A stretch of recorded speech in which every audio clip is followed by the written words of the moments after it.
Hola, ¿cómo están? Esperando que estén muy bien, estén listos para profundizar en nuestra clase sobre el libro de Éxodo. Esta clase la hemos llamado El paradigma de Éxodo y creo que si no hay nada más que decir, vamos a empezar. Obviamente, espero que ya lo sepan para este punto y que no estén tomando esta clase aislada de las demás. Estamos viendo fundamentos del Antiguo Testamento y hoy es el módulo 2.1. Quiero analizar con ustedes y quiero que podamos pensar un poco acerca del Éxodo. Y am, quiero que empecemos esta conversación analizando un salmo. Entonces, es un salmo que si tenemos un poco de contexto de la iglesia o nos gusta leer la Biblia, igual y lo conocemos. Dice así: Den gracias al Señor porque Él es bueno, porque su amor perdura para siempre. Den gracias al Dios de dioses, su gran amor perdura para siempre. Den gracias al Señor de señores, su gran amor perdura para siempre. Al único que hace grandes maravillas, su amor perdura para siempre. Esta es la versión NBI. Puede que en nuestra versión tradicional o en la versión que tenemos pueda ser como un poquito diferente la manera en la que esto está escrito, pero creo que nos va dando un poco de ecos al un pasaje a esta parte de la Biblia que creo que conocemos bastante bien. Lo que quiero que sigamos viendo es la transición que va teniendo el texto. Dice así, versículo 5: Al que con inteligencia hizo los cielos, su gran amor perdura para siempre. Al que expandió la tierra sobre las aguas, su gran amor perdura para siempre. Al que hizo las grandes lumbreras, su gran amor perdura para siempre. El sol para gobernar el día, tu gran amor perdura para siempre. La luna y las estrellas para gobernar la noche, su gran amor perdura para siempre. Resulta que en estas tres partes tenemos una transición bastante interesante. Empezamos aquí. Esto es una especie de devocional, esta no es la clase en sí, solo quiero que vayan notando algo. Aquí tenemos primero una especie de definición muy amplia de quién es Dios. ¿Por qué debemos de dar gracias a Dios? Su amor perdura para siempre. Pero quiero que pongan atención. Esta es una manera en la que la poesía hebrea funciona. Básicamente la primera línea es la que cambia y la segunda se queda igual, entonces por eso vamos teniendo como esta estructura de coro. Pero quiero que noten la primera línea del pasaje. Den gracias al Señor porque Él es bueno. Esto tiene que ver con el carácter de Dios. Den gracias al Dios de dioses. Eso tiene que ver con su esencia. Pasamos al versículo 3: al Señor de señores, su autoridad, su poder, lo podemos ver así. Y en el versículo 4 empezamos a hacer una transición a lo que Dios hace. Para cuando llegamos al versículo 5, lo que acabamos de leer, se los voy a ir leyendo así: al que con inteligencia hizo los cielos, al que expandió la tierra sobre las aguas, al que hizo las grandes lumbreras, el sol para gobernar el día, la luna y las estrellas para gobernar la noche. ¿De qué nos está hablando esto? De aquí en adelante, todo el Salmo, del versículo 5, perdón, al versículo 9, todo nos está hablando acerca de la creación. Esto es teología de la creación. Primero el Salmo empieza hablando con el carácter de Dios, luego se mueve a la creación. Déjenme les pregunto, ¿cuál sería entonces la transición natural? Esto es como una especie de esos test de inteligencia o del IQ donde tienes que analizar o encontrar los patrones. Quiero darles un momento y que se pongan a pensar ahí si la transición está funcionando así. ¿Quién es Dios? Dios en la creación o la teología de la creación, el momento de la creación, Génesis uno y 2. ¿Cuál es el siguiente evento o cuál es el siguiente momento que debe de ir en esta estructura, en este salmo?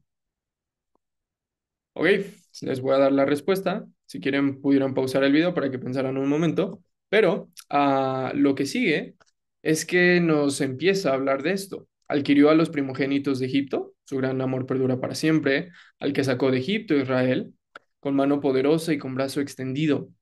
Al que partió en dos el mar Rojo y por en medio hizo cruzar a Israel, pero hundió en el mar Rojo al faraón y a su ejército. Al que guió a su pueblo por el desierto.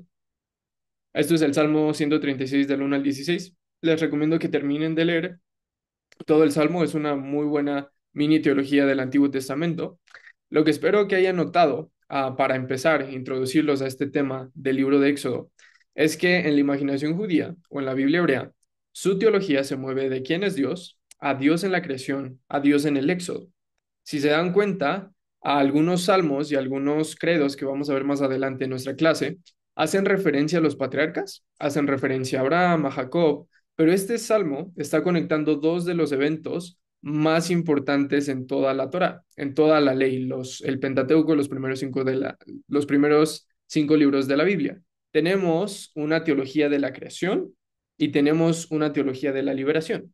Tenemos una teología de la creación y más adelante vamos a tener una teología de los mandamientos. El paralelo no se traduce también en español. Ahorita les voy explicando de qué se trata esto. Pero quiero que se den cuenta que si nosotros empezamos a leer estos ecos, cuando lean de nuevo los salmos, se van a dar cuenta que muchos salmos hacen mucho énfasis en la creación, en Dios como creador, pero después de eso se mueven a hacer énfasis a Dios como liberador. Dios el que nos sacó de Egipto. Tenemos dos eventos principales en este salmo, la creación, la liberación de Egipto. Por eso es que quiero llevarlos a que exploremos en nuestro mapa, cuando estamos viendo el Pentateuco, vamos a ver el cuarto módulo que es el paradigma de Éxodo. ¿Ok? ¿Cuál es este paradigma de Éxodo? Porque es importante leer, entender, luchar y vivir el libro de Éxodo. ¿Qué tiene que ver todo esto de Éxodo? Díganme, les doy una respuesta simple y vamos a profundizar en esto. El evento del Éxodo, no nada más el libro, sino el evento como tal, es el más citado en toda la Biblia, en los Salmos, en los profetas y en el Nuevo Testamento. Todos los autores, nosotros como lectores cristianos, todos los libros del Nuevo Testamento hacen una referencia de alguna u otra manera al evento del Éxodo. Por eso es importante que lo leamos. Vamos a profundizar en esto. Quiero darles esta pequeña mini conferencia, que no va a ser muy mini porque sí vamos a profundizar un poco, en 3 puntos principales. Quiero que primero veamos los ecos de la nueva creación, que por eso es importante que ustedes hayan visto y hayan leído el material de los módulos anteriores para que entiendan a qué nos referimos con la nueva creación. Después los voy a llevar a que profundicemos y pensemos un poco sobre el paradigma de Éxodo y finalmente quiero que veamos la historia de la salvación. ¿Ok? Primero vamos a ver los ecos de la nueva creación. Si se acuerdan, algo que les he venido repitiendo desde el primer módulo, es que toda la historia del Antiguo Testamento, de una manera muy simplificada y quitándole muchos matices, esta definición, les voy a decir, lucho un poco, he estado como tratando de tener una comprensión mucho más profunda y a veces esta definición me parece un poco simplista, pero funciona para algo que queremos ver ahorita que entramos a Éxodo. ¿Se acuerdan que yo les dije Génesis 1 y 2 se nos da la historia de la creación? En Génesis 3 viene el engaño de la serpiente, la humanidad, esta espiral de violencia y terminamos con una historia de creación. Pero Dios no se queda ahí, sino que Dios decide seguir participando, seguir involucrado en su mundo. Entonces el resto del Antiguo Testamento nos lleva en este camino a una nueva creación. Este es el paradigma con el que estamos funcionando. ¿Cuál es la cuestión? Si nosotros podemos sacar este paradigma y con este entendimiento ir leyendo el Antiguo Testamento, perdón, nos vamos a dar cuenta que de muchas maneras, en muchos eventos del Antiguo Testamento, tenemos ecos a esta historia, una historia de decreación y de nueva creación. Si se acuerdan, cuando aprendimos y si pudieron ver la película de Noé de Darren Aronofsky de alguna manera explora este tema de creación y nueva creación. La historia de Noé, ya lo vimos, Noé funciona como un segundo Adán. El arca de Noé funciona como una especie de jardín de Edén que lleva la vida de Dios al resto de la creación. Entonces, este paradigma no solamente aplica para Génesis 1 y 2, Génesis 3 y todo el Antiguo Testamento es una nueva creación, sino que constantemente a lo largo de toda la Biblia hebrea, muchos autores van insertando como pequeños ecos a la creación, a la decreación, a la nueva creación. Cuando veamos los profetas menores, lo que nosotros consideramos los profetas menores, en la Biblia hebrea, lo que se llaman los 12, vamos a regresar a este paradigma de creación y nueva creación. ¿Ok? Déjenme les enseño cómo esto funciona en el libro de Éxodo. Cuando empezamos leyendo Génesis, leemos en Génesis 1:28 y Dios los bendijo con estas palabras, sean fructíferos, pongan atención aquí, multiplíquense, llenen la tierra y sométanla. Ese es el mandato cultural, lo que Dios le dio a Adán y Eva para que ellos hicieran. Llegamos a Éxodo y en el primer capítulo de Éxodo leemos esto, murieron José y sus hermanos y toda aquella generación.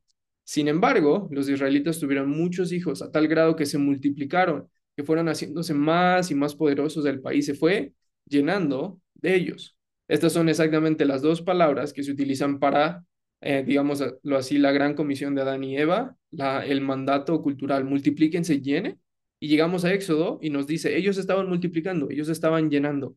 Mírenlo así, ellos están llevando a cabo el mandato cultural, están participando con Dios en esta tierra llamada Egipto. Entonces tenemos creación, tenemos este impulso primario de Dios para llevar a cabo sus propósitos en el mundo, eso es la creación. Dios quiere traer su vida a este mundo. Y el pueblo de Israel en Egipto lo está haciendo. Los descendientes de José, de Abraham, la familia de Abraham está logrando llevar a cabo el propósito de Dios. Pero recordamos que nuestro paradigma no solo se acaba ahí, sino que llegamos a una decreación. Seguimos leyendo el primer capítulo de Éxodo. En el versículo 8 dice así, pero llegó al poder en Egipto un nuevo rey que no había conocido a José y dijo a su pueblo, cuidado con los israelitas, ya que son más fuertes y numerosos que nosotros. Vamos a tener que manejarlos con mucha astucia. Pongan atención a esa palabra astucia. Tiene que recordarles una palabra en hebreo que ya vimos en el módulo donde profundizamos en el jardín del Edén y la literatura sapiencial. La serpiente era más astuta que el resto de los animales. De lo contrario, seguirán aumentando y si estalla una guerra, se unirán a nuestros enemigos, nos combatirán y se irán del país. Entonces, a la par que los propósitos de Dios están funcionando y Dios está trayendo a cabo esta creación, se opone una figura que está trayendo una decreación, que está luchando en contra de los propósitos de Dios. Entonces, llegamos a este punto donde en nuestro paradigma, como nosotros lo conocemos, pasamos de creación, pasamos de la creación, esta palabrita de creación los puede confundir un poco, pasamos de la creación a la decreación y el siguiente elemento es la nueva creación. Entonces seguimos leyendo y vemos que aquí hay un paralelo muy interesante, que es la historia de Noé con la historia de Moisés, en Génesis 6 del 13 al 14. Dice así, dijo a Noé, hablando Dios, he decidido acabar con toda la gente, pues por su causa la tierra está llena de violencia. Así que voy a destruir a la gente junto con la tierra. Construyete un teba, eso es un arca, de madera resinosa, de compartimentos y cúbrela con brea por dentro y por fuera.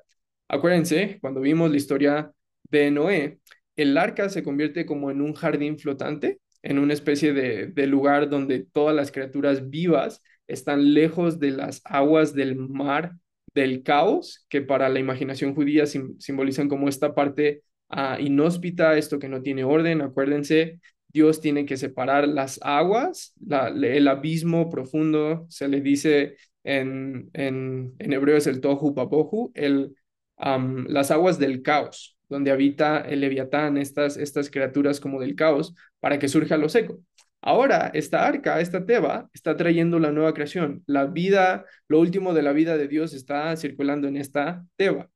Cuando llegamos a Éxodo, en el capítulo 2 se nos dice así, está la matanza de los niños, pero hay un levita que tomó por esposa a una mujer de su propia tribu, la mujer quedó embarazada y tuvo un hijo, y al verlo tan hermoso lo escondió durante 3 meses.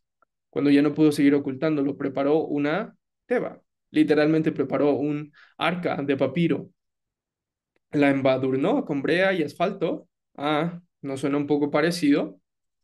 Después puso en ella al niño y fue a dejar la teba entre los juncos que había a la orilla del Nilo. Los autores judíos nos están diciendo, así como Noé llevaba lo último de la vida de Dios, ahora en esta cesta, en esta teba, va lo último de la vida de Dios, del pueblo de Dios. Cuando los propósitos de Dios se ven impedidos por una criatura del caos, alguien que se opone a sus propósitos, hay una nueva creación. Y esta nueva creación está llegando digámoslo así, a bordo de una teba, de un arca nuevamente. Son ecos de la nueva creación. Mírenlo así. Y tenemos la foto de la teba de Noé. Y aquí tenemos la foto de la teba de Moisés. No nada más se queda ahí, sino que miren, por ejemplo, en el principio Dios creó los cielos y la tierra, esto es Génesis 1:1, la tierra no tenía forma y estaba vacía, esta palabrita que ya les decía, las tinieblas cubrían el abismo, el tohu bobohu, pero el ruach de Dios, el Espíritu de Dios, se mueve sobre la superficie de las aguas. Esta es una palabra que es diferente a esa de las aguas del abismo. Esta palabra es una palabra que se pronuncia May, literalmente así como suena, como mayo en inglés. Cuando llegamos a Éxodo, llegamos al capítulo 14, el versículo 21, y dice así, Moisés extendió su brazo sobre el mar, y toda la noche el Señor envió sobre el mar un recio ruaj. nuevamente un espíritu, del este que lo hizo retroceder, convirtiendo en tierra seca las Mei. Las Mei, digámoslo así, las Mei del mar, se dividieron. ¿Cuál es la cuestión aquí? Tenemos que recordar que Génesis 1 no es una historia para niños, sino que nos está dando el paradigma o los pilares de toda la historia bíblica. Y Dios tiene que crear un espacio seco para que la vida pueda florecer. Dios tiene que separar las aguas para que surja lo seco y entonces la vida pueda florecer en este lugar. Lo mismo que en el arca de Noé y lo mismo ahora en Éxodo cuando el pueblo de Israel tiene que cruzar el mar y se ven como presionados o se ven como um, el faraón es hostil a los propósitos de Dios, Dios entonces trae una nueva creación y nuevamente el ruach de Dios se tiene que posar sobre las aguas y la separa trayéndolo seco. Esto es literal, palabra, digámoslo así como concepto por concepto, Génesis 1 nuevamente. Yo estoy creando una nueva raza, nuevos Adanes y Evas a través de proveerles un espacio seco donde la vida pueda florecer. Siguen esa parte. Y les va a sonar ahorita un poco complicado, espero que para el final puedan ver más claramente cómo toda esta imagen hace un todo que hace sentido. Vamos a otro. Exactamente. Aquí estoy profundizando un poquito en este término. Dijo Dios que las aguas debajo del cielo se reúnan en un solo lugar y que aparezca lo seco. Y así sucedió. A lo seco Dios lo llamó Haret. A esta palabra tierra, que se acuerdan, nosotros no lo tenemos que entender como todo el mundo, como el globo terráqueo, sino como la tierra la tierra, ¿cómo se dice? La tierra como en sí al conjunto de las aguas, llamó Mei, y Dios consideró que esto era bueno. Cuando llegamos a esta parte, se nos dice en Éxodo 14:22, y los israelitas cruzaron sobre el Aretz, literalmente sobre tierra seca, y el mar para ellos era una muralla de agua a la izquierda y a la derecha. Entonces Dios nuevamente separa las aguas, deja que surja lo seco para que el pueblo de Israel pueda florecer, pueda vivir. Más adelante les voy a explicar por qué estoy utilizando esa palabra florecer tan seguido, ¿ok? Vayan viendo todos estos paralelos que se van pintando en toda la historia, digámoslo así, de la Biblia hebrea. Cuando nosotros llegamos a este punto, entonces recordamos que nuestro paradigma, la cuestión que se nos viene explicando desde Génesis 1, es que siempre el propósito de Dios es creación, es bienestar, es florecimiento, es que la vida pueda surgir, es que, digamos así, el caos, las aguas del caos, esta parte, quede separada para que la humanidad y las criaturas de Dios puedan florecer, puedan como prosperar, pero siempre viene un elemento de decreación, algo que se opone a este propósito de Dios, al punto que Dios tiene que traer una nueva creación. Dios está en este proceso de traer en esta nueva creación.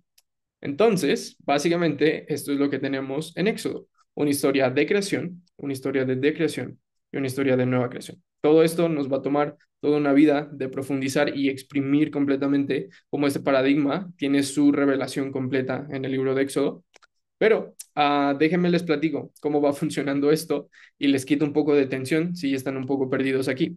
El título de las películas están en inglés, pero yo espero que de alguna manera puedan saber de qué películas estoy hablando. Si crecieron en la iglesia y usualmente el tema de las películas del mundo son algo controversial, igual y no han visto muchas, pero considero que de estas, la más famosa sería la del inicio a mi izquierda, que es el sexto sentido, donde es como una película de un niño que ve gente muerta y tiene al final como una trama como muy, muy intensa.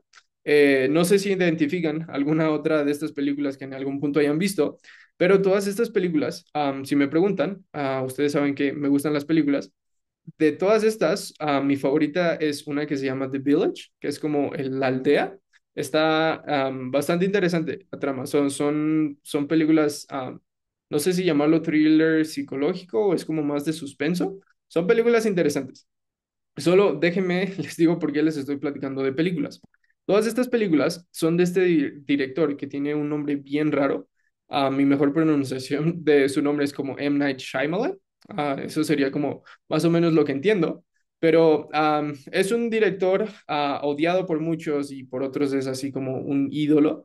A veces tiene películas muy extrañas, a veces tiene películas muy buenas y a veces tiene películas como muy muy malas por la crítica. Todas las personas de repente odian sus películas. Es como, tiene un acierto y tiene una mala película, pero siempre exploran temas como muy intensos, como muy extraños. Pero esta no es la razón por la que les estoy hablando de este señor. La razón por la que les estoy hablando de este señor, hablando de Éxodo y ecos de la nueva creación, es porque él es conocido por hacer cameos, algo que se llama, en inglés le dicen cameos, y es insertarse en escenas de sus películas. Entonces, él es el director, pero en todas sus películas no tiene una excepción donde él no aparezca y juegue un rol muy pequeño, muchas veces como muy pequeño. En esta película nada más es una persona que está tipo escapando del fin del mundo. En una película más reciente es como el coordinador de un concierto. Y siempre el punto es que él se está como tratando de meter a sus películas, lo pueden ver como egocentrismo o siempre querer ser el protagonista o algo así. Pero el punto es que él es conocido por eso. Y una vez que tú identificas las películas que ha dirigido y identificas cómo se ve él, te vas a dar cuenta que él en todas sus películas, aunque sea por pequeños minutos o juegue un rol más importante, él siempre es el director y un actor pequeño en su propia película.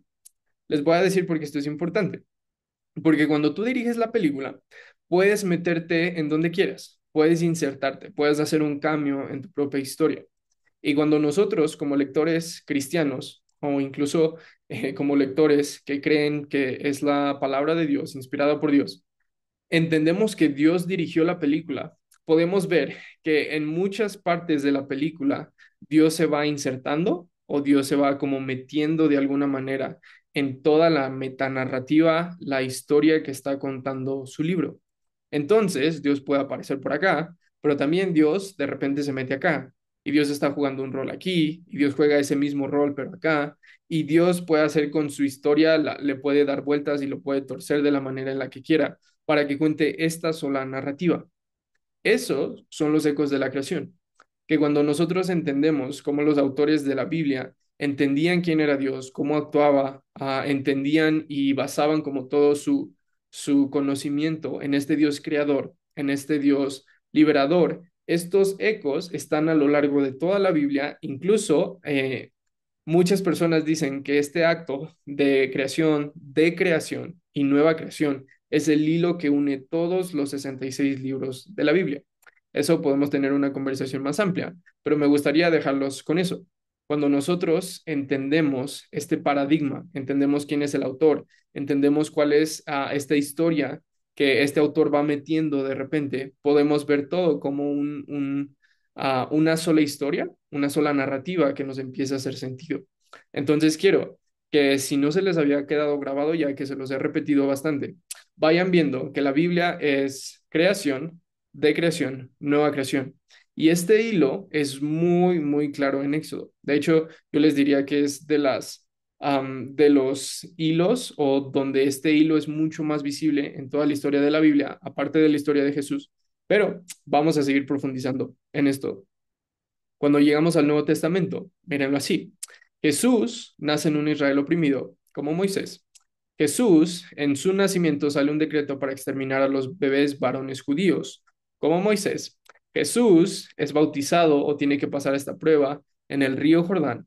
Jesús comienza su ministerio 40 días en un desierto, cuando el pueblo de Israel cruzó el desierto en 40 años y el pueblo de Israel tuvo que cruzar completamente como, digámoslo así, un río o un mar para su purificación. Tuvo que cruzar por las aguas para su purificación.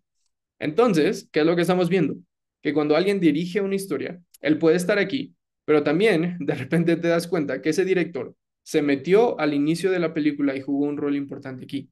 Y todo esto te empieza a dar una imagen más clara de quién es él y cómo se relaciona con el mundo. Estos no son los únicos paralelos que vamos a ver en la clase de hoy. Más adelante en la última parte vamos a ver más, pero quiero que se queden con eso. Cuando tú diriges la historia, te puedes meter en cualquier momento hacer una aparición para dar una comprensión más profunda de quién eres tú. ¿Siguen esa parte? Déjenme los llevo específicamente a el título de nuestra presentación o de nuestro módulo, que es el paradigma de Éxodo. ¿De qué se trata entonces esta historia del Éxodo? Déjenme les digo algo. Nosotros en la iglesia, no sé cuál sea su contexto, pero creo que más o menos tenemos una idea, un contexto un poco, igual a veces un poco vago, acerca de la salvación. Pero, ¿qué se les viene a la mente cuando piensan en la palabra salvación? Piénsenlo por un momento y después empiecen a hacer lluvia de ideas ahí mientras están viendo el video. ¿Y qué piensan cuando se les viene a la mente o están reflexionando en esta palabra salvación? Usualmente lo que encuentro cuando hablo con personas es que cuando pensamos en salvación, pensamos en algo así: o irnos al cielo, o la reconciliación con Dios, el perdón de los pecados. Y este es nuestro entendimiento, nuestra comprensión cristiana de lo que es la salvación. Entonces, la salvación se trata de lo que Dios hizo para llevarnos al cielo, o que podemos aceptar a Jesús y ahora nuestra relación con Dios ha sido reconciliada. Y a pesar de que hay un poco de verdad, o hay mucha verdad y verdades muy profundas en estos dos conceptos, igual con la cuestión de ir al cielo, yo espero que más adelante esta noción de ir al cielo vaya cambiando un poco para términos más bíblicos, pero la reconciliación con Dios es un elemento de la salvación. Sí es cierto, Jesús murió en una cruz para darnos el perdón de pecados, para llevarnos a Dios, pero ¿cómo ¿qué pasaría si nosotros vamos con los autores bíblicos? ¿Qué pasaría si nosotros vamos con alguien judío, digámoslo así, un lector de la Biblia hebrea, y le preguntamos a él, ¿qué te viene a la mente cuando piensas en salvación? Ok, el autor de los Salmos, el autor del Salmo 136. ¿Qué te viene a la mente cuando piensas en salvación? Ok, Jeremías, ok, Isaías, ok, Job. ¿Qué te viene a la mente cuando piensas en salvación? A los autores bíblicos, ¿qué les venía a la mente cuando pensaban en la palabra salvación? Déjenme les digo, no es algo que se ve así, sino es algo que se ve más como esto. Me estás hablando de la tierra prometida. Tú me estás hablando del cruce del Mar Rojo. Tú me estás hablando de las 10 plagas. Si se dan cuenta, la historia que cuentan los autores bíblicos, la Biblia hebrea, no corre a decir, sí, Dios nos va a llevar al cielo. Sí, Dios nos quiere otra vez como en una relación con Él, sino que ellos primariamente entienden la salvación en términos del Éxodo, por todos estos conceptos y estos eventos que pasaron en el Éxodo. Entonces, ¿qué pasaría si nosotros empezamos a profundizar qué es lo que pasó en el Éxodo y por qué eso nos da una comprensión de lo que es la salvación? ¿Cómo nosotros, como lectores cristianos, podríamos aprender de qué se trata la salvación si profundizamos en este concepto en el libro de Éxodo? Entonces, tenemos que recordar esto. El Éxodo es el evento más citado en la Biblia. Los Salmos, los profetas y el Nuevo Testamento todos hacen referencia constante al evento del Éxodo. Déjeme hacer un paréntesis aquí. El versículo más citado por los autores de la Biblia en la Biblia hebrea es Éxodo 34. No en todos los libros, pero matices de lo que se dice ahí es cuando Dios le dice a Moisés: te voy a revelar quién soy Dios misericordioso, lento para la ira, grande misericordia. Ese, Éxodo 34, es el versículo más citado en toda la Biblia hebrea. Éxodo tuvo una marca muy profunda en la imaginación judía. Y entonces, cuando nosotros tratamos de entender de qué se trata Éxodo, vamos a entender cómo ellos entendían la salvación. ¿Por qué les digo esto? Mírenlo así, como lo dice este académico. La salvación, hablando de nosotros como autores cristianos, como lectores cristianos, se entiende mejor cuando se analiza en su contexto adecuado, no cuando se extrae ese contexto y se coloca en la mesa de laboratorio para su análisis. Aquí de qué está hablando Matthew Ayers. Lo que está diciendo es y esto les puede sonar un poco controversial a los que tienen un poquito más de educación teológica. Tú no puedes agarrar el término salvación o el concepto de salvación y sacarlo de la Biblia y ponerlo en una mesa de estudio y agarrar todos los pasajes que hablan de la salvación. Entonces la salvación es reconciliación. La salvación es liberación. Y entonces nada más estás tomando de una parte de la Biblia y estás haciendo como un estudio un poco selectivo de qué es la salvación. Veámoslo así, los que saben qué es teología sistemática. Matthew Ayers está poniendo una advertencia cuando nosotros estudiamos la soteriología, la teología de la salvación. ¿Por qué? Porque cuando nosotros leemos la Biblia, la salvación en todo momento se enmarca dentro de una narrativa. véanlo así, la salvación está narrativamente informada. Ese es el término preciso teológico. Esto es algo que nosotros estamos conociendo como narrativa bíblica, pero en estudios teológicos se llama la historia de redención o la historia de la salvación. Entonces, estamos empezando a ver que Éxodo no nada más es un evento, sino que es un paradigma. Nos está dando un elemento clave en esta parte de la historia de la salvación. Y cuando nosotros, déjenme, les hago aquí un poco de trauma creciendo dentro de la iglesia, que espero que me conozcan lo suficiente cuando digo trauma, no es algo que me persiga, nada más es una exageración, es una metáfora. Yo recuerdo que cuando crecemos en la iglesia, la explicación de la salvación muchas veces ocurría con colores. Entonces era blanco, ay, no tenemos pecado, Dios nos creó y el jardín del Edén y Adán y Eva, pero luego viene negro y la página negra es el pecado y todo lo que pasó, el mundo está mal y nosotros pecamos y toda esta parte. Pero viene la página roja y la página roja es la sangre de Jesús que nos quita el pecado y restaura nuestra relación con Dios y luego viene verde que es ir al cielo. Y eso puede parecer un poco simplista, pero esto revela que nosotros estamos haciendo lo que dice Matthew Ayers que no deberíamos hacer, que estamos sacando la salvación de su contexto, de su narrativa, y simplemente estamos resaltando ciertos puntos que son relevantes para nosotros o que se predican bien, y olvidamos que la salvación en todo momento se enmarca dentro de una narrativa.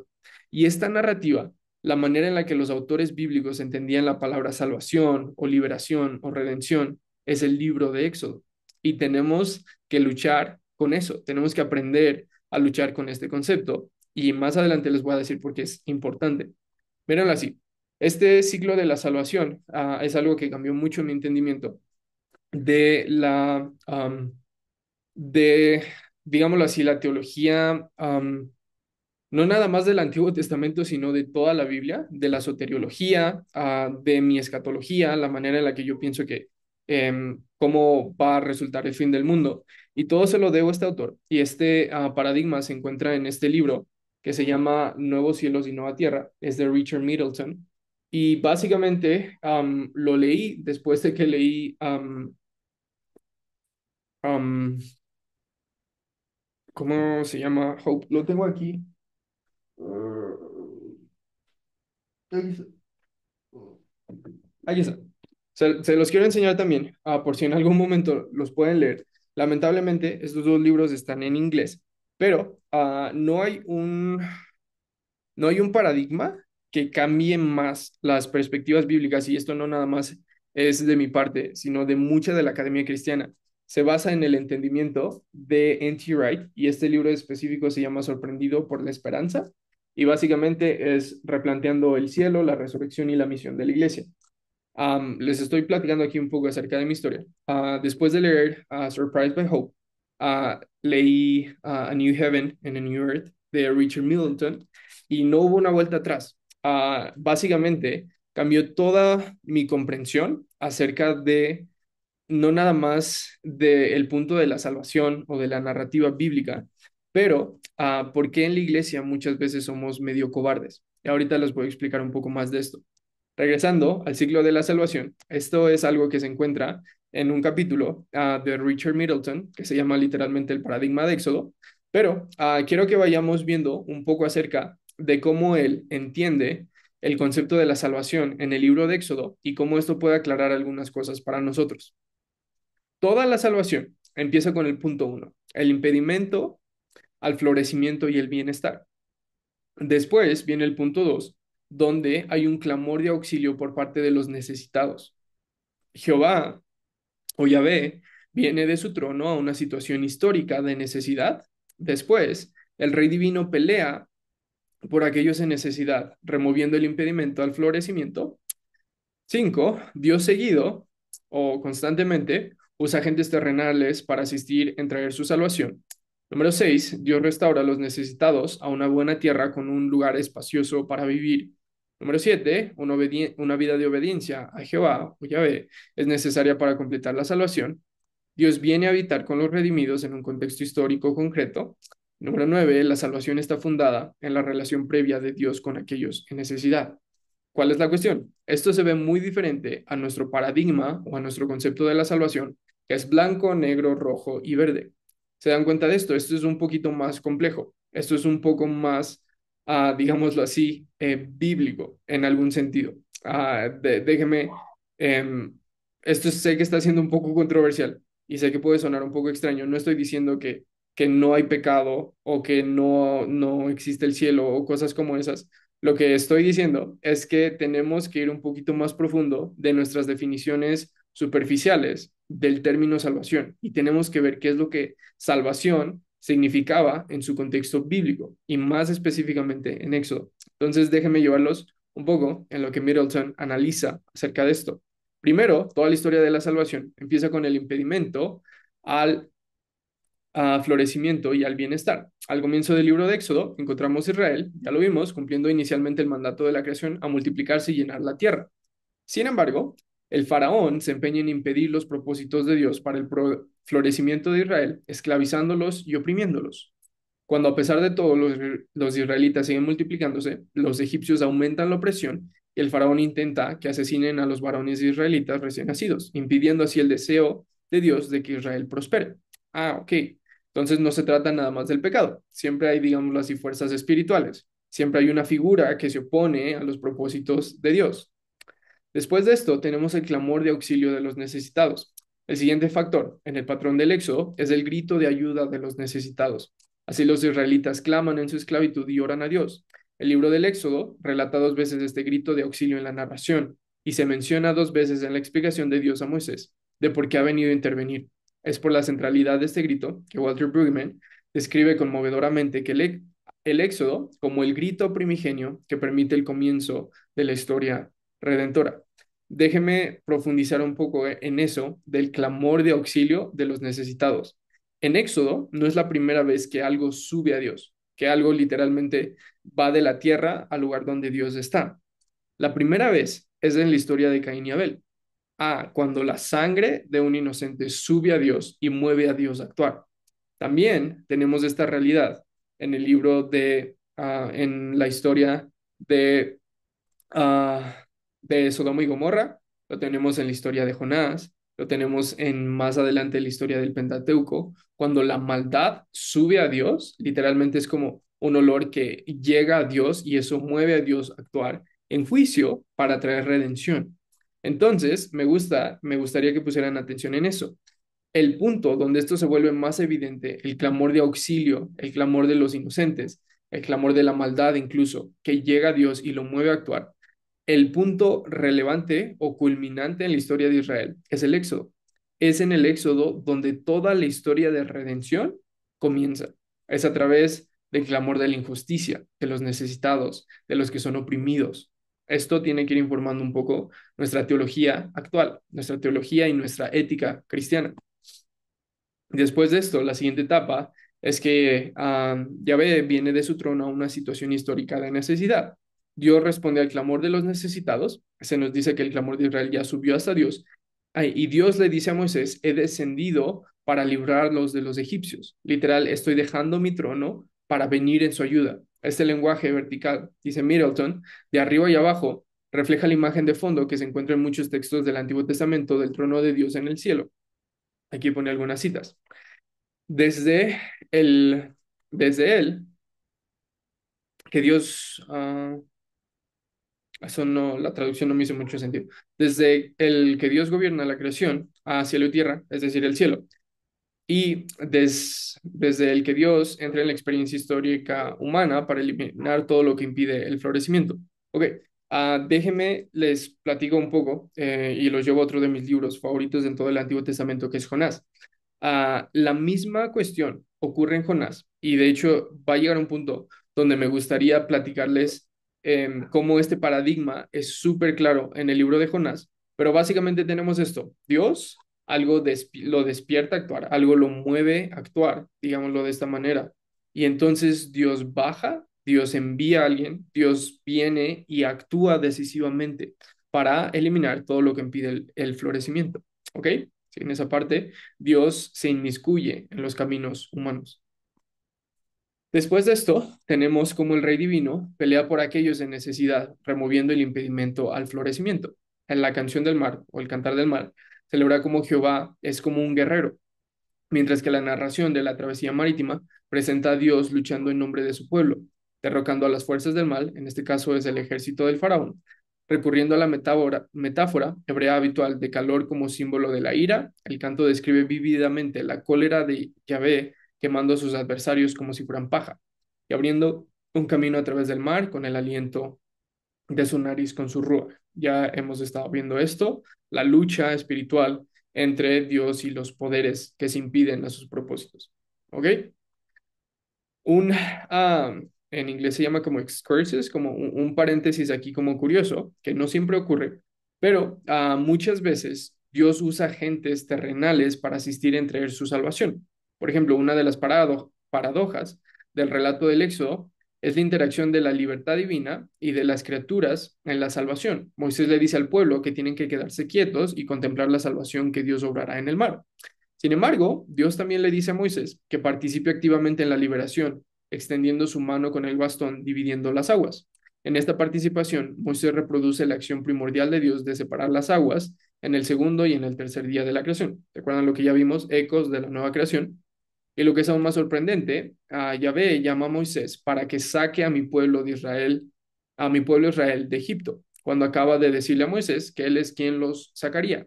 Entonces vemos que esta relación no es que Dios los está liberando o que Moisés los está liberando, sino que corren en un paralelo o en un conjunto. Muchas veces Dios utiliza agentes terrenales para asistir en traer su salvación.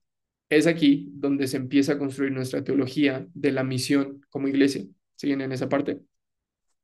Después de eso, el siguiente paso es que Dios restaura a los necesitados a una buena tierra con un lugar espacioso para vivir. Como consecuencia de la eliminación del impedimento que bloquea el florecimiento, la situación de los necesitados se transforma y se les devuelve la plenitud de vida. Por lo tanto, la liberación nunca solo es una cuestión de ser liberado de lo que impide el florecimiento, sino que está orientada a un objetivo, moviendo a los liberados hacia la restauración y el bienestar. Así Yahvé explica a Moisés: he descendido para sacarlos de esa tierra de Egipto a una tierra buena y amplia, una tierra que emana leche y miel. ¿Entienden esa parte? Toda la salvación está muy orientada a este mundo. Toda la salvación no está destinada simplemente a la eliminación del pecado o a lidiar con esta cuestión o con los poderes terrenales, sino que el propósito último o definitivo de la salvación es que Dios lleva a su pueblo a tener esta experiencia de bienestar, a llevarlos a una tierra amplia, a llevarlos nuevamente al jardín del Edén, a la bendición. Sí, sí, en esa parte, el propósito definitivo no es humillar a los dioses. El propósito definitivo no nada más es así como que Dios como muestre sus músculos y se muestre como poderoso, sino que el plan de Dios está muy orientado a que la humanidad o a que sus escogidos o a que los necesitados, su pueblo, experimenten florecimiento y bienestar nuevamente. Eso nos va a hacer sentido un poco más adelante. Ok. Aquí me equivoqué en la presentación, pero la parte, este no es el título, sino que es donde Dios trae a las personas, esto es el paso 8 si no mal recuerdo, con donde ah, una vida de obediencia a Yahvé es necesaria para completar la salvación. Me perdí ahí, perdónenme. Tras el éxodo de Egipto, en su camino hacia la tierra prometida, Israel llega al monte Sinaí y recibe la Torá, la instrucción de Dios, los mandamientos y ordenanzas de Dios para vivir correctamente. Según el libro del Éxodo, la Torá consiste inicialmente en los 10 mandamientos o el decálogo y un surtido de otras leyes, o el libro del pacto que Yahvé está haciendo con Israel en Sinaí. Las primeras palabras de Dios al pueblo en el Sinaí relacionan explícitamente la liberación con la obediencia. Han visto lo que hice a los egipcios y cómo los llevé sobre alas de águila y los traje a mí. Ahora pues, si obedecen mi voz y guardan mi pacto. Esto es algo súper importante que creo que todavía no he profundizado mucho con ustedes, pero es la ética bíblica está narrativamente orientada. Sigan esa parte. Lo que tú haces depende de lo que Dios hizo. ¿Sí? En esa parte, el pueblo de Israel entendía los mandatos de Dios como una expresión de su liberación, como algo natural que fluía de lo que Dios ya había hecho. Por eso esta palabrita o esta oración teológica No hay una manera como más clara de decirlo. La ética bíblica está narrativamente orientada. Dios no viene y les avienta un libro de leyes nada más porque sí, sino que Dios, después de haber actuado y después de haber como intervenido la historia humana, es cuando Él les da una ley, una instrucción, una ética. Por eso es muy importante que cuando estamos cerrando este gap, am, como este abismo que hay entre el Antiguo y el Nuevo Testamento, como lectores cristianos del Antiguo Testamento, nosotros siempre decimos, es la ley contra la gracia. Y la realidad es que no, porque si entendemos que la ética bíblica está narrativamente orientada, tenemos que el Antiguo Testamento también es gracia, porque Dios no les imponía cosas, Dios no les daba una ley sin antes haberles mostrado favor. Por eso es importante nuestras definiciones y que tengamos cuidado con la manera en la que nos acercamos a el Antiguo Testamento. Ya lo vimos, una parte importante de la salvación es una vida de obediencia a la instrucción de Dios. ¿Ok? Aquí um, ya entendí qué pasó, me confundí de presentación. Esta parte es cuando Dios viene a morar con su pueblo. Entonces, nada más, si pueden regresar a la presentación, se van a dar cuenta de qué paso es este. Pero vemos que entretejida con todos los demás elementos del florecimiento de los redimidos está la presencia de Dios entre ellos. Entonces, claro que sí, Dios viene a morar con su pueblo, con sus criaturas. Entonces, en la canción del mar, la tierra hacia la que se dirige Israel se describe como la santa morada de Dios, nuevamente el Edén en la tierra donde Dios se reúne con la humanidad, donde Dios habita con la humanidad. Las referencias al cántico, a las referencias en el cántico al santuario de Dios y al monte de su posesión podrían aludir al templo de Israel en el monte Sión, aunque es posible que toda la tierra de Israel se conciba como el lugar de la morada de Dios. De hecho, ah, de hecho, que Dios morará con los israelitas se declara explícitamente como el propósito del éxodo. Básicamente, Dios le dijo, quiero que los saques para que yo los haga mi pueblo, para que literal vayan y me adoren en el monte, para que vayan y tengan una relación conmigo. Entonces, parte de la salvación es que Dios viene a morar con los necesitados, con los redimidos. Lo vemos de esta manera. Y finalmente, el punto 9 de este paradigma de la salvación es que la salvación está fundada en la relación previa de Dios con aquellos en necesidad. Incluso antes de que Jehová informe a Moisés de sus planes para liberar a los israelitas, incluso antes de que mencione que ha escuchado su clamor, Jehová se identifica a sí mismo como el Dios de tu antepasado, el Dios de Abraham, el Dios de Isaac y el Dios de Jacob. Entonces vemos esta parte. Dios no escoge a sacar al pueblo de Israel nada más porque era el único pueblo que enfrentaba opresión o porque vio algo en ellos especial, sino porque Dios ya tenía una relación pasada, porque Dios era, digámoslo así, fiel a sus promesas, fiel a su pacto con los antepasados. Yo tengo esta responsabilidad con ustedes por lo que hice con sus antepasados. Entonces, esta identificación sitúa firmemente el éxodo de Egipto en el contexto narrativo del libro de Génesis, recordando la alianza previa o el pacto previo de Dios con los antepasados de Israel.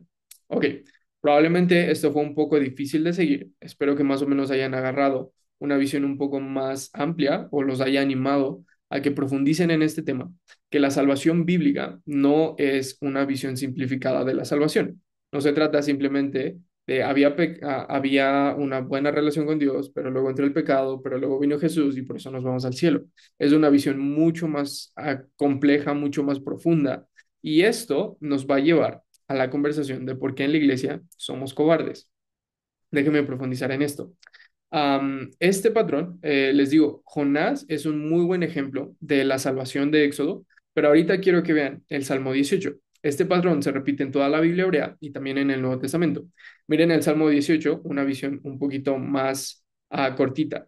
El impedimento al florecimiento y el bienestar. El Salmo empieza, cuando te amo, Señor, fuerza mía, el Señor es mi roca, mi amparo, mi libertador, es mi Dios, la roca en que me refugio.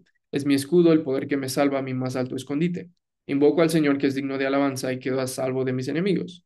Entonces viene el impedimento al florecimiento y al bienestar. Los lazos de la muerte me envolvieron, los torrentes destructores me abrumaron, los lazos del sepulcro me enredaron, las redes de la muerte me atraparon. ¿Cuál es el siguiente paso? Viene el clamor de auxilio de los necesitados. En mi angustia invoqué al Señor, clamé a mi Dios por ayuda. Él me escuchó desde su templo, mi clamor llegó a sus oídos. Esto es lo que mueve a Dios a actuar. Viene entonces desde su trono Yahvé a una situación histórica de necesidad.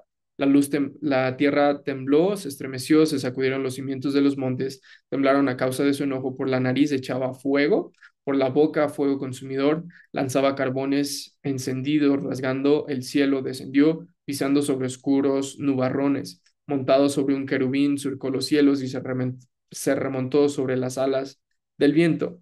Versículo 9, rasgando el cielo, bajó de su trono y descendió a esta situación de necesidad. Escuchó mi clamor y Dios se movió. Escuchó mi clamor y entonces Dios hizo algo al respecto, actuó. Sigue en esa parte. Este es el paradigma de la salvación, ahora expresado en la voz de un salmista, de un individuo.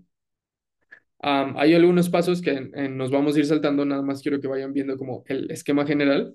Después, el rey divino pelea por aquellos en necesidad, removiendo el impedimento al florecimiento.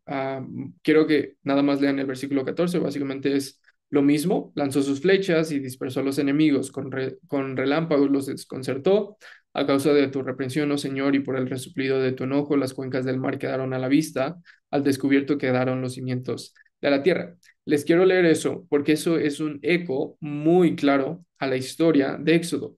Las cuencas del mar quedaron a la vista, pudimos ver el fondo del mar, al descubierto quedaron los cimientos de la tierra, las aguas del caos se abrieron y entonces tú proveíste un lugar seco por el cual nosotros podemos o podíamos cruzar. Entonces Dios actúa, Dios lucha contra estas fuerzas para remover este impedimento al florecimiento. Finalmente, seguimos viendo esta parte en el Salmo y me voy a saltar algunos pasos que les voy a decir, no es un, digámoslo así, no es un molde como de galletas que le queda a todas las figuras, sino que algunas veces se tuercen, algunas veces este paradigma de la salvación cambia de orden. Solo quiero que vean como el esquema general, pero los puntos finales es que Dios restaura a los necesitados a una buena tierra con un lugar espacioso para vivir. Versículo 19, la primera parte dice, me sacó un amplio espacio. Esas dos palabritas se utilizan para hablar de la tierra prometida. Y el punto final es que la salvación está fundada en la relación previa de Dios con aquellos en necesidad. La segunda parte del versículo 19 dice, me libró porque se agradó de mí. ¿Sí en esta parte? El Salmo 18, estos primeros versículos, nos están dando nuevamente el paradigma de la salvación. Y si nosotros podemos ver este paradigma, siempre que leamos estas historias, estos salmos, siempre que veamos estas narrativas en el Antiguo Testamento, vamos a ver estos elementos. Vamos a ver que la salvación que Dios trae, el concepto de la salvación en la Biblia hebrea no es simplemente, las cosas salieron mal, todo estaba bien, las cosas salieron mal, pero qué bueno, hay un redentor y nos vamos al cielo. Aunque estos puntos están, la Biblia hebrea nos da una comprensión mucho más profunda y mucho más rica de lo que es el concepto de la salvación. ¿Por qué es importante y por qué los hice pasar por este seguramente un poco controversial y un poco confuso paradigma que tiene Éxodo? Porque déjenme les digo algo que sigue diciendo Matthew Ayers. El Éxodo en el Antiguo Testamento fue el momento culminante de la salvación para la familia de Abraham, el pueblo de Dios. Es el Éxodo que las generaciones posteriores recuerdan como el momento culminante de la identidad nacional hebrea. Es el acontecimiento en el que su Dios trascendente y santo irrumpió en la historia y los liberó. El Éxodo, es el testimonio de la comunidad judía. Fue en el Éxodo cuando Dios hizo de la nación de Israel un pueblo de su propiedad, dice el Salmo 114:1. Entonces, en el centro de este acontecimiento, curiosamente, se habla muy poco sobre el perdón de los pecados. El sistema de sacrificios que se establece en el monte Sinaí, que introduce la expiación en el diálogo como elemento clave del código del pacto, obviamente está ahí, el sistema de sacrificios no llegó hasta el establecimiento de la ley mosaica en el Sinaí tras la liberación del faraón.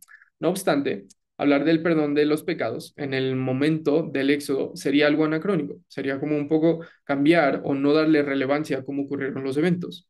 Esto es un fuerte indicador en sí mismo de que el plan de la nueva creación, el plan de renovación mundial de Dios, va mucho más allá que el perdón de pecados o el término teológico, la expiación.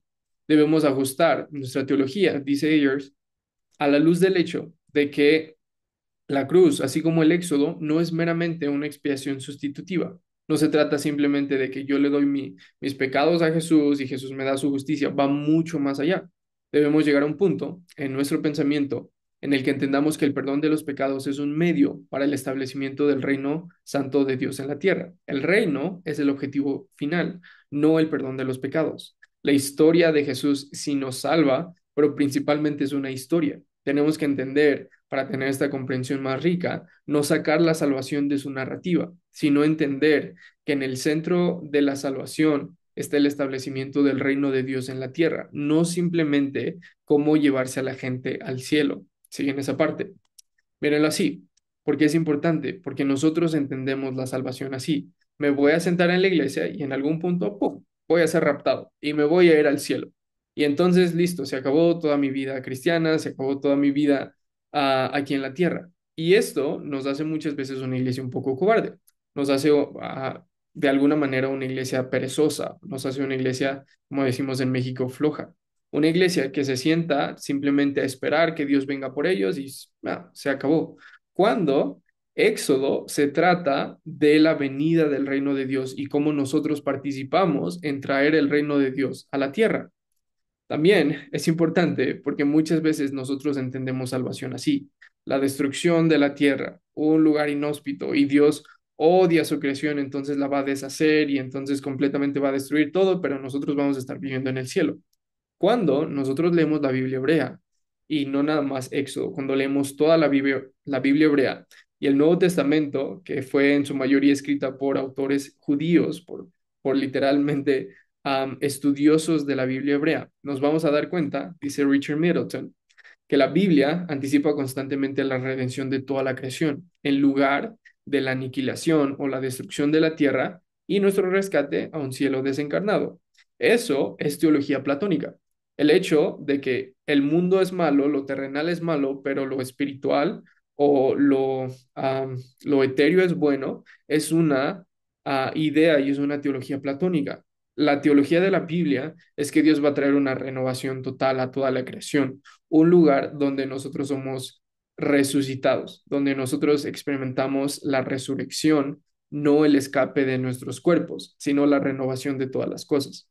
Richard Middleton sigue diciendo que la esperanza definitiva de la Biblia no es la fuga del alma inmortal del cuerpo y de la tierra, sino la resurrección del cuerpo y la renovación de la creación de Dios. Y eso tiene que afectar mucho, como dice N.T. Wright, cómo nosotros hacemos misión. Eso tiene que afectar mucho cómo nosotros entendemos que el propósito de la iglesia no es ver cuántas personas nos podemos llevar al cielo, sino cómo nosotros participamos en el establecimiento del reino de Dios en la tierra. ¿Se dan cuenta de eso? Esta es una visión mucho más amplia. Esto es una visión mucho más profunda de cuál es la historia de la Biblia, de qué se trata la salvación, de qué se trata la iglesia cristiana. Sí, en esa parte. Por eso es importante que nosotros estudiemos Éxodo.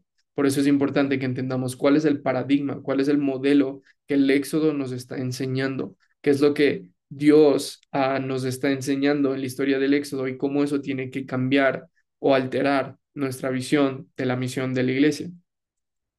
Déjeme, finalmente, esto fue un poco más largo de lo que había anticipado, pero déjeme llevarlos en esta última parte, que es la historia de la salvación y cómo nosotros la podemos aprender en el Éxodo. Si ya vimos que Éxodo nos está dando ecos de la nueva creación, que Éxodo literalmente nos está dando estas como pequeñas pruebas de lo que se trata la historia de la Biblia, y ya entendimos que Éxodo es la historia definitiva o la historia más clara de qué se trata la salvación. ¿Cómo juntamos estos dos y hacemos una historia de la salvación? ¿Por qué? Porque ya vimos que el Éxodo nos lleva adelante la narrativa de la nueva creación y que funciona como el paradigma de la salvación.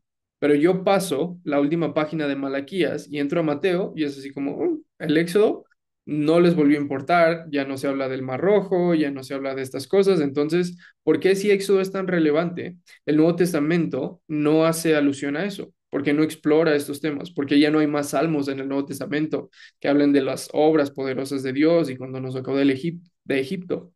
¿Por qué la historia del Éxodo se acaba en el Nuevo Testamento? Eso es una mentira. Este académico dice que el Éxodo es la única cosa real que pasa en la Biblia. El Éxodo es ese molde que define y marca profundamente todo lo que pasa en la Biblia. Déjenme, se los voy a ir enseñando poco a poco. Empezamos con el Evangelio de Juan, el capítulo 1, el versículo 14. Y el verbo, hablando de Jesús, se hizo hombre y habitó entre nosotros y contemplamos su gloria. Esa palabra es una palabra que se pronuncia skeno. Y básicamente una traducción más literal es eh, él hizo su tabernáculo entre nosotros, Él tabernaculizó entre nosotros. Y entonces vimos su gloria, la gloria que corresponde al Hijo único del Padre, lleno de gracia y de verdad. ¿Qué nos estaba diciendo Juan desde sus primeras líneas de su evangelio? Jesús es el nuevo tabernáculo. En Jesús podemos experimentar la presencia de Dios. Si tú has visto a Jesús, has visto al Padre, has visto a Dios. Esa figura a que nadie podía acercarse porque era muy santo, ahora vino y en su santidad se acerca a nosotros y a nosotros nos hace santos. Seguimos avanzando y, por ejemplo, el Evangelio de Mateo nos dice que Jesús es llevado a Egipto en la matanza de los primogénitos varones, es llevado a Egipto y después regresa cumpliendo Oseas 11:1, de Egipto llevé a mi hijo, reflejando el éxodo de Israel, reflejando esta parte donde Jesús se convierte en un Israel corporativo, una nación que no pudo responder al mensaje de Dios. Jesús se convierte en esta figura, un Israel corporativo, que él sí puede obedecer los mandatos de Dios, que él sí puede pasar la prueba de los 40 días en el desierto, que él sí puede llevar a cabo, cumplir la ley, que él sí puede ser esa figura, esa persona que participe en los propósitos de Dios. ¿Siguen esa parte? Entonces, el Evangelio de Mateo, en el capítulo 5 al 7, Jesús sube a una montaña y empieza a dar una nueva enseñanza, una nueva instrucción, así como Moisés lo hizo en el Sinaí con la instrucción primitiva de Dios. Jesús empieza a decir, no he venido para quitar la ley, sino para cumplirla.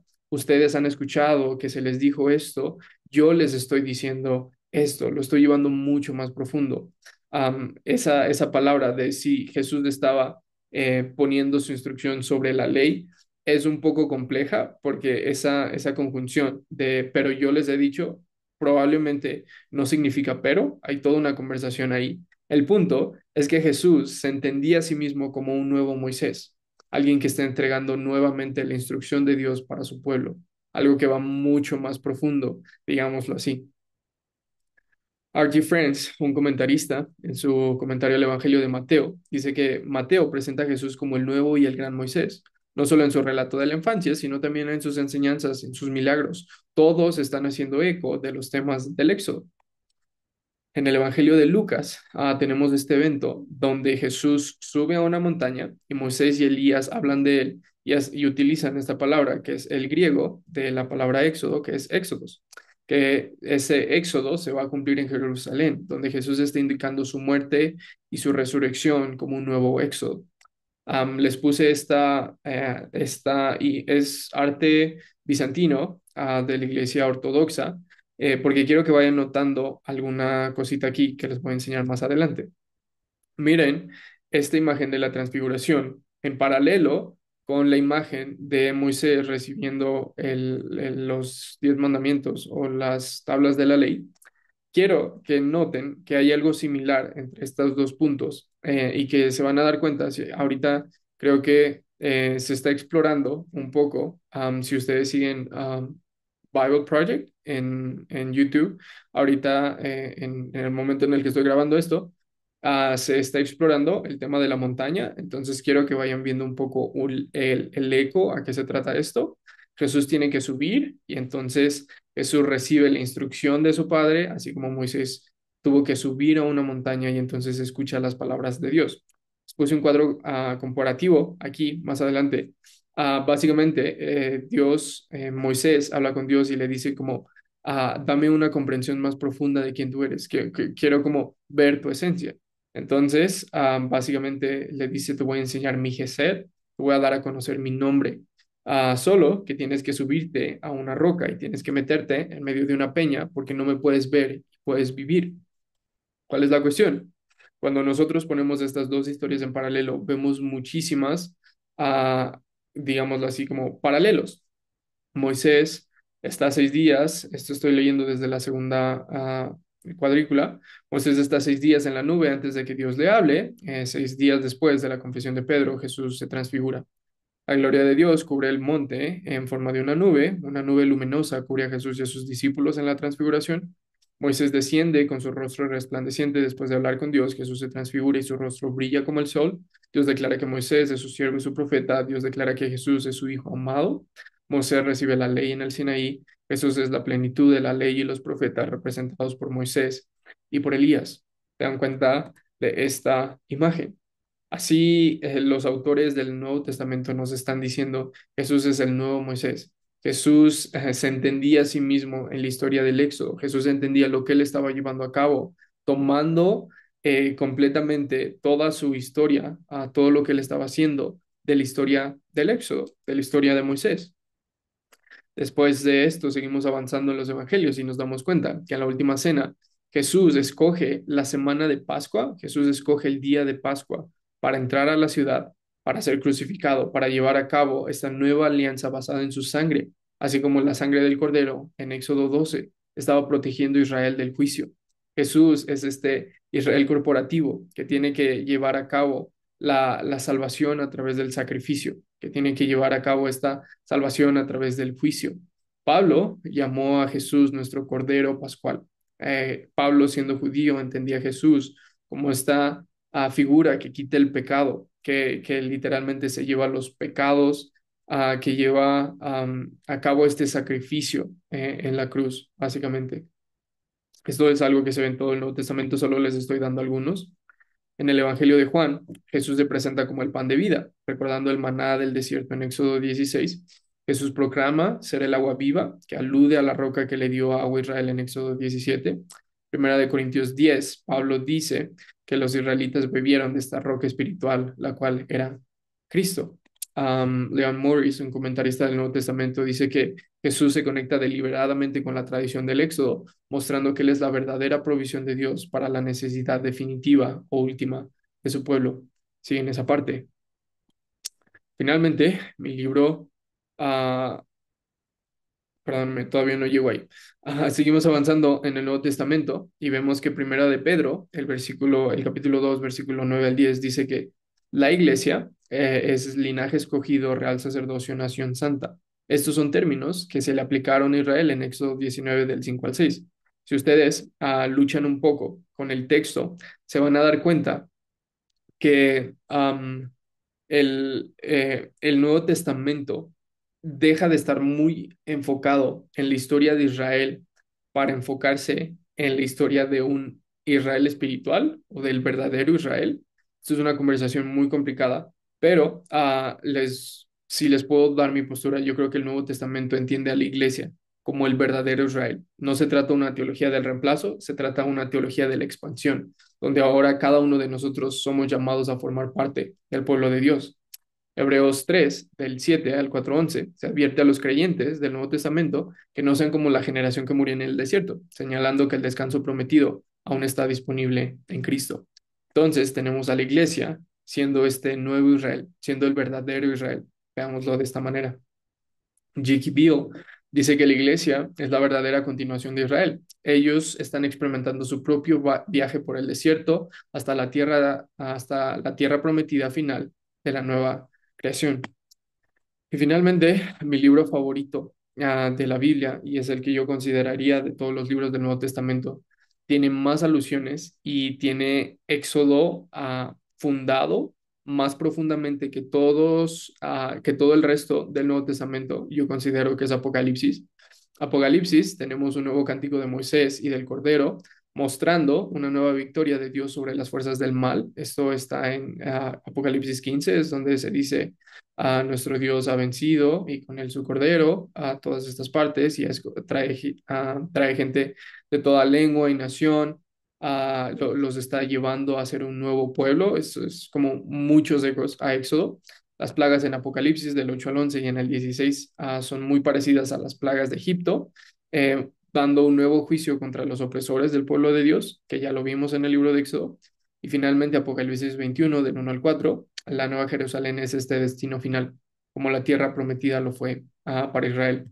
Richard Bauckham, en su libro clásico y seguramente el libro más influyente de la teología del libro de Apocalipsis, dice que Apocalipsis retrata la salvación final del pueblo de Dios en términos de un nuevo éxodo, donde el Cordero los guía a la victoria definitiva. Entonces, ya vimos que Éxodo no se queda en el Antiguo Testamento. Éxodo no nada más nos empieza a dar algunos ecos de la nueva creación, sino que Éxodo también es el paradigma de la salvación. Y este paradigma de la salvación y estos ecos de la nueva creación se mueven tan amplio en toda la Biblia que llegan hasta el Nuevo Testamento y permean y marcan profundamente la historia de Éxodo en la vida de Jesús, en la historia de la iglesia y en la historia de la redención final. ¿Sí? En esa parte. Por eso, es importante la pregunta con la que yo empecé todo este módulo es, ¿por qué es importante leer, entender, luchar y vivir Éxodo? En palabras de mi académico favorito del Antiguo Testamento, Walter Brueggemann, dice, el Éxodo es el paradigma fundamental de la acción de Dios en la historia. No es solo un evento del pasado, sino el modelo sobre el cual la fe bíblica entiende la liberación y la redención. Déjenme, se los pongo así. Si todavía les queda duda, si debemos de estudiar o leer el Antiguo Testamento y en específico la historia de Éxodo. Tú no vas a entender a Jesús si no entiendes el Éxodo. Tú no vas a entender la salvación si no entiendes el Éxodo. Tú no vas a entender la redención, el fin de todas las cosas, cuál es el propósito de Dios para este mundo, quién es Dios y cómo se relaciona con el mundo si no leemos Éxodo. Entonces, déjenme cerrar esta sección. Hay algo que me ha faltado un poco decirles y que les mandé una pequeña pista cuando leímos el Salmo 136. Todo el Pentateuco trata dos temas: Dios como creador, Dios como liberador. Eso, si ustedes se lo graban, van a entender toda la historia del Pentateuco y van a entender mucho del resto del Antiguo Testamento. Toda la instrucción de Dios, toda la historia del Pentateuco cuenta la historia de la creación y Dios como liberador. Siguen esa parte. El Génesis y Éxodo son estas dos pilares fundamentales para la historia bíblica, no nada más para el Antiguo Testamento, para el resto de toda la Biblia. Jesús se entendió en términos como la creación de Dios y se entendió en términos de Dios como un liberador. Jesús era un nuevo creador, Jesús era un nuevo liberador. Sí, en esa parte, todo el Pentateuco lo podemos ver así. Dios crea, Dios libera. Sí, en esa parte. Se los voy a resumir de esa manera y simplemente los dejo con esta última parte, que puedan meditar y puedan pensar en lo que les estoy diciendo. Si ustedes son lectores serios de la Biblia, tenemos que masterizar lo más que podamos y tenemos que constantemente regresar a la historia de Éxodo, porque es en Éxodo donde se define toda nuestro entendimiento de salvación, de liberación, de redención, de quién es Dios, de quién es Jesús, de cómo Dios se relaciona con el mundo.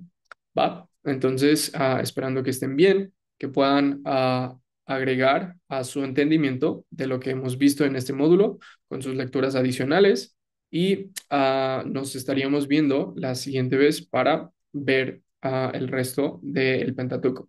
Esperando que estén bien y que sigan profundizando en sus clases.